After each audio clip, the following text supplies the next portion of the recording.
You're listening to the Unwritable Rant podcast with your host, author, and occasional misanthrope, Juliette Miranda.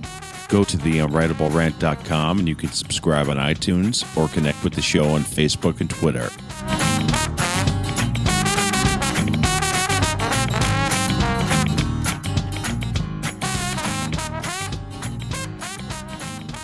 Hey there, y'all. It's Juliette Miranda. Welcome to episode 87 of the Unwritable Rant podcast.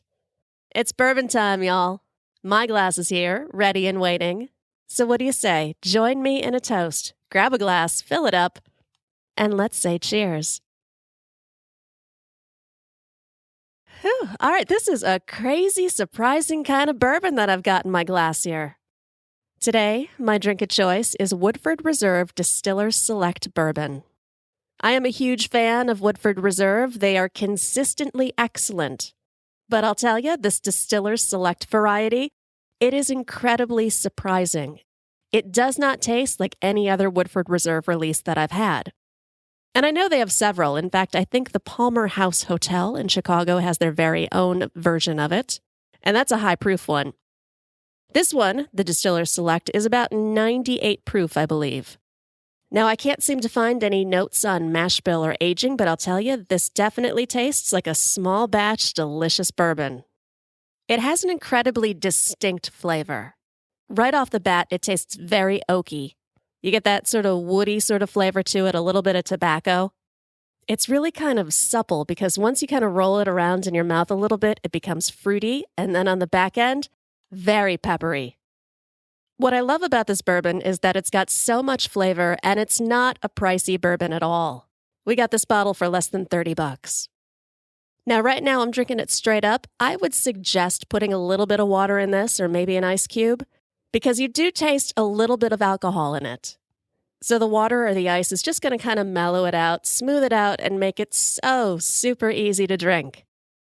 I kind of need that right now, y'all, because I have had one really trying week. You see, it's spring here in the Midwest, and with spring, the animal kingdom awakens. It's probably my least favorite part about the season, because it means every single creepy, crawly, disgusting insect is now crawling out of the woodwork. And I don't mean my ex-boyfriends, I truly do mean insects. Now, I like to think that I have an agreement with the insect world, and every season I reiterate it. My guy will hear me walking around the house, and I'll be yelling out things like, "Out of sight, we can coexist." And that's fine. If I can't see these things, we're all good. But I'll tell you, when an errant silverfish or a centipede comes barreling down the wall at me, I am forced to gouge that sucker right into the paint. I'll tell you, our walls are stained with countless squished corpses. And I refuse to clean them up. It drives my guy insane. But I'm leaving them there as a warning. Every time I squish one of those suckers, I'm saying, let that be a lesson to the rest of you. Now, apparently, nobody told this to the ants. Clearly, they are not familiar with the rules of my house because one day I am sitting on the couch and I'm trolling the internet for shoes and sparkly things when an ant crosses over my keyboard. Now, I didn't think too much about that until he is joined by a friend and another friend. And I look down and I see that the usual white cable of my computer is now a black, writhing nightmare. There are ants pouring out of the electrical socket, and they are forming a conga line down the cable directly into my lap. Well, I let out a maniacal shriek, sent my laptop flying across the room, and start dancing around like a maniac because I am covered in ants. Of course, my guy, he is so accustomed to my shrieking that whenever he hears it, he'll finish his coffee, maybe return a few phone calls, and grab a snack before he will head out and maybe stand at the base of the stairs and yell out something completely unhelpful like, "You okay up there, baby?" Now this time, when I didn't respond, he comes up to the living room where he finds me half naked, save for a pair of sneakers and vacuuming the floor. He didn't know if he should be excited, pleased, or maybe a little bit scared, seeing as how I use the vacuum about as often as I do a power saw. That is to say, only very, very rarely and only when extremely necessary. You see, I had shed my clothing when I found that there were ants swarming around in the cuffs of my jean shorts. So maybe, I admit, I went a little bit crazy. I started flying around the house. I grabbed the vacuum cleaner. I'm hosing down the walls with a combination of peppermint oil and water, hoping that I can deter these little fuckers from coming in. And that is how my guy found me. He puts his hand on my forehead, right? Checking for fever. And he is greeted with an ultimatum. I said, baby, you either call an exterminator immediately or I will burn this house to the ground. Now, fortunately, the exterminator fixed our inside problems, but what they could not fix is what's going on outside of our house. Our townhouse is situated around a retention pond, which is essentially our backyard. And every spring brings out what I like to call the fucking frogs. They are the most obnoxious creatures on this planet. And I've done my homework. I know exactly what they are. They are Midwestern chorus frogs. Tiny, striped little buggers whose noise isn't a croak. It's not a banjo singing Rainbow Connection. No, the noise that they make from March through May is exactly the same as when you run your fingernail down the teeth of a comb. And they do it all night long. Now, I'm sure y'all know this is not going to end well, and I can tell you that's very true. It starts around 9 o'clock or so when it's nice and dark outside. So that means that by about 9:07 or so, our neighbors are treated to me screaming out the window, "You fucking frogs!" Because that noise is like fingernails down a blackboard to me. I don't know why. I have no rational explanation for it. All I know is that it is maddening. So one Saturday, my guy and I are sitting on our driveway, which is what I believe to be the one frog-free place in our neighborhood. We're sitting there drinking our bourbon, talking, when out of nowhere, I hear the sound. That creaking, obnoxious noise, and it's close. So close that it reverberates through my skull and leaks out my eyeballs. My guy sees my crazy kicking in and he goes, "Uh-oh, that's trouble." And then I hear it again. I stand up because I want to find out where this noise is coming from. I start rummaging around through the bushes next to the driveway, digging through the dirt around one of our trees. I find nothing, but I hear it. And I hear it behind me, which is odd because the only thing behind me is our garage. Now, I've got that wild, crazy expression on my face, and my guy knows that there is no taming me at this point. I have gone feral, and I'm going to find that frog, and I am going to end it. And it keeps making that damn noise, taunting me, teasing me. And then I hear it, and I realize exactly where it's coming from. We have a broom situated in the corner, a rather large broom, and there's a bit of water around there because when it rains, our garage tends to flood up a little bit. And there, in the bristles of the broom, is the Midwestern chorus frog. Well, I'm about to reach into that broom and do that frog some harm when my guy comes up and stops me and says, "Don't hurt the frog." And he's right. I would never deliberately hurt an animal. So I say, fine, but we got to get this guy out of here. This is not cool. Next thing you know, they're going to be living in our house with us. I'll find them in the bathtub. Not okay with me. So he agrees and he says, all right, well, I'm going to move the broom. I'm sure he'll just hop right out. So he gives the broom a little bit of a shake. Nothing happens. Shakes it again. Nothing happens. So he lifts the broom up and gives it a really good hearty shake, and that is when the frog leaps out. Directly at me. I'm sure, had the frog been capable, it would have lunged at my throat. But instead, only having the hopping power of a small little animal, it landed square on my foot. Now, because I am a hillbilly and we were in the driveway, I'm not wearing shoes.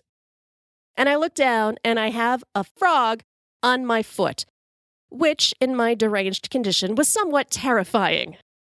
I don't know if you've ever had a frog land on you unexpectedly, but I can tell you, it's not pleasant. He didn't look like Kermit. He had black stripes, and that guy is sticky and weird and gross. And I reacted. I reacted rather violently, too. It involves some flailing and screaming, and I pull my leg back, and I kick that frog as hard as I can right off my foot and send him sailing across the driveway. Now, the frog hops off merrily because, of course, he's fine, but that leaves me with my foot immediately connecting with the garage wall. There is a mighty cracking sound. There is me screaming, and then there is me on the ground. Y'all, the frogs won that battle. Nature, 1 point.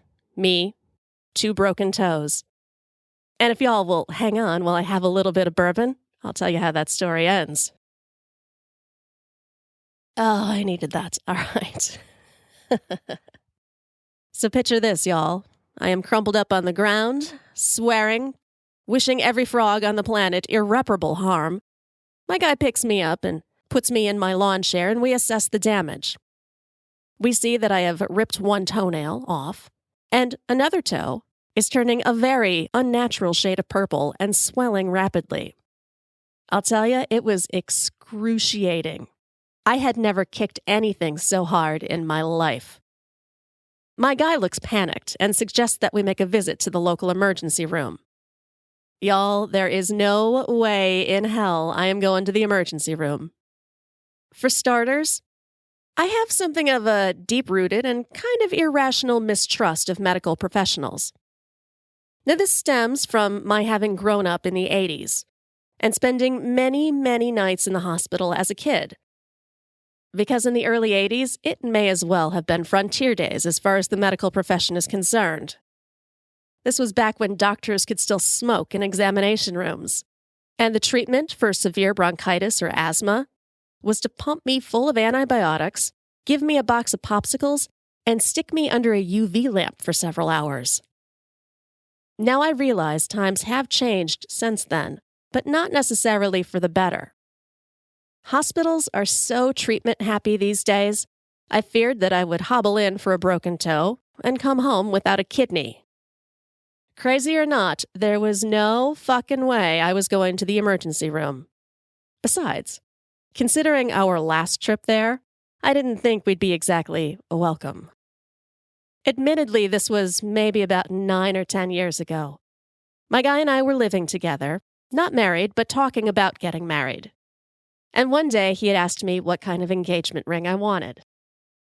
Well, as a girl and one who loved shiny things, I knew exactly the ring that I wanted. So I texted him a photo of it. A lovely princess-cut bezel-set diamond from Tiffany & Company. About 30 seconds later, I receive a text from my guy that says, "I'm having a heart attack." Now, even back then, I knew my guy was a comedian. So of course I respond in kind with something gentle and loving like, "Suck it up, you know you love me." And that is when I get another text from him saying, "I'm not kidding. I'm having chest pains. Will you take me to the hospital?" Oops. Fortunately, we were texting each other from the same house, so I was able to run into his office, pack him into my car, and haul ass down to the emergency room. Now, oddly, by the time we hit the emergency parking lot, my guy was feeling tremendously better.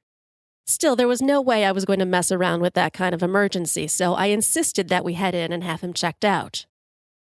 I'll tell you, there is no better way to get fast service in an emergency room than to be a 40-something-year-old man with health insurance and chest pains. They hustle us off into a room, hook him up to a bunch of machines, and run a battery of tests, only to determine that my guy had not had any sort of heart attack, which was great news. Of course, the downside was they didn't really know what had happened to him, so they wanted to keep him overnight for observation. By now, my guy is blaming his chest pains on the radishes I had put in his salad for lunch. He's done with the hospital. And this is where trouble begins. Now, hospitals cannot keep you there against your will, so when my guy insisted that he be discharged, that he would have to sign a waiver releasing them from any sort of liability in case he keeled over in the parking lot. Which was fine. More than happy to do that. He wanted that waiver, he wanted his discharge papers, and he wanted to leave immediately. Hospitals don't exactly work that way. So the attendant looked at him and said, "We'll get everything going. Just be patient with us." She may as well have said, "Game on," because my guy made it his mission to get released from that hospital as soon as possible and at any cost. Now, he did his best to hang tight for about 5 or 7 minutes or so, but that didn't work out so well for him. So he starts looking around the room for things to do. And oh, did he find some options. I don't know what it is with men and pressing buttons, but they are fascinated with them. Particularly my guy, who saw all sorts of shiny medical equipment. He wasn't connected to any of it anymore, but it was still powered up. So he pressed every single button he could find. And within minutes, that room is blaring with bells and whistles and sirens. 2 nurses come running in, panicked, expecting to find him on the floor. Instead, he's sitting on the edge of the bed, looking angelic, and he flashes his dimple at them and says, "Got my release papers yet?" He got a mild talking to for that, but believe me, that is not going to stop my guy. These 2 nurses didn't realize it, but they were about to become unwitting participants in a little game my guy was calling Get Me the Hell Out of Here. Round 2 involved him playing with the call button. It was an intercom system of sorts that allowed him to communicate directly with the nurses at the nurse station. His initial request seemed innocent enough. First, he wanted batteries for the remote for the TV, then a snack, then a glass of water, and then things started getting a little bit more annoying. He wanted a comb, he wanted the newspaper, and then he just started pressing the button to chat. It was when he asked for a weather report and insisted he had been in the hospital for so long he'd forgotten what season it was that the nurses officially turned his intercom off. Oh, nurses, you're going to have to do better than that to stop my guy. Quite honestly, I'm surprised that round 3 of his game didn't get us kicked out or arrested. My guy had gotten his hands on a box of those surgical gloves in the room. Blowing them up wasn't quite satisfying enough, so he started filling them with hand sanitizer. He used that ooey gooey kind of glove to initiate a game of kickball in the hallways with a couple of the more mobile patients. It was going all well and good until that glove wound up splattering against a wall. All the patients scattered, except for my guy, of course, who, when the nurses came to see what was going on, stood there and said, "Got my release papers yet?" Again, he got a talking to and escorted back to his room. But he didn't stay there for long. He starts wandering the hallways, calling out the name of his doctor. "Dr. Allen, it's David. I need you. Come help me. I want to go home." He did this up and down the hallways for a good 10 minutes before patients started hitting their buzzers, trying to get the nurses to shut him up. He had one more round of the game left in him. And it was a risky one. He had to enlist my help in it, because up until this point in time, I was an unwilling participant in his little games. Even the nurses had tried earlier to appeal to me for help. I just sat back, crossed my arms, and said, "He is your problem right now, not mine." But even I was getting a little antsy, and I was ready to go, and I didn't want it to be in handcuffs or a straitjacket. So I played along with round 5. I waited until all of the nurses decided to go on break at the same time. Because this is a small hospital in a small town. There really weren't that many patients in there. So as all of the nurses got together, walked down the hallway, and went outside for a smoke break, my guy found his way into the nurses' station, picked up the intercom, and launched into a round of hospital karaoke. And his song of choice, Elton John's "Don't Let the Sun Go Down on Me." My guy is many things. He is a talented musician. He is intelligent and fun and great to be around. And he does, to his credit, sing better than I do. However, nobody sings Elton John well except Elton John. My guy got about 2 verses in before that microphone was wrenched out of his hands and he was handed his discharge papers, which had been, mind you, handwritten and likely sprinkled with a little bit of Ebola. They booted us out that door so fast, but I'm guessing not before they wrote down our names and the letters DNR after them. So having had that last experience at the hospital, as I sat there on the driveway staring at my gimpy toes, I knew I needed to deal with the problem myself. I look up at my guy and, through clenched teeth, say, "Baby, go get me a cotton ball, some tape, and another shot of bourbon." He returns with my gear, and we have one of those defining moments in our relationship. Everybody has them. It's that point when you show your true colors to your partner. Now, sometimes that just means waking up without makeup on, but in our case, it meant my guy watching me there on the driveway, slug back a healthy shot of bourbon, reach down to my dirty, frog-covered foot, straighten out a mangled toe, and tape it to the one next to it in an absolutely appalling display of hillbilly medicine. I don't know if that makes me a badass or something that crawled out of the movie Deliverance, but either way, my guy and I spent the rest of our afternoon and evening sitting there on the driveway, me numbing my pain with bourbon, him shaking his head, both of us listening to the resounding sounds of the Midwest chorus frogs in the background, croaking out a victory song. Fucking frogs. And now I'm going to have a little bit more bourbon. Hang on, y'all. All right. And just as a postscript to that story, my toes are still taped together and they are still rather painful. But enough about that. I do want to let y'all know before I let you go that we're going to be launching a very cool contest in connection with the comic book that is coming out. The comic book is called Kindred Homecomings, and it features me as the sheriff and actress Jamie Bernadette as the lead, both of us going on a very cool monster hunt. The comic book is available through snugcomics.com, and coming up, we're going to be offering y'all a way to become a comic book character in the next edition of Kindred Homecomings. That's right, you can see yourself as a comic book character right next to me and Jamie in the next issue. So keep an eye on Twitter. I am at Morning Neurosis. I'll be launching all of the details on there within the next week or two. And that's enough out of me. Hope y'all enjoy your week. I'll be back to chat with you again next. Cheers, y'all.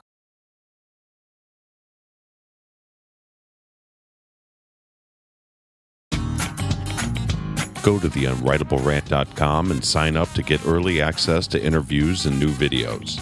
You can hear new episodes of The Unwritable Rant on radiovegas.rocks every Tuesday at 4 p.m. Eastern and on IPMNation.com on Saturdays and Sundays at 6 p.m. Eastern, and hear best of episodes every weekday at 3 p.m. Eastern.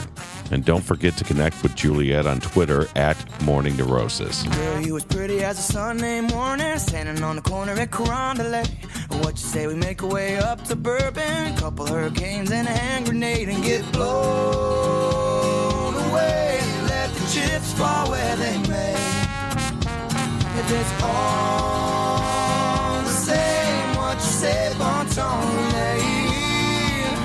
Hey, pretty mama, I can smell the gumbo. Sweet as taste of honeysuckle on my lips. Good God Almighty, I can hear the trombone. Every heart ought to beat to a rhythm like this. Come a little closer, honey, let me hold you. Nothing tastes better than a bourbon kiss. You can be the flower on my magnolia. Every heart ought to beat to a rhythm like this.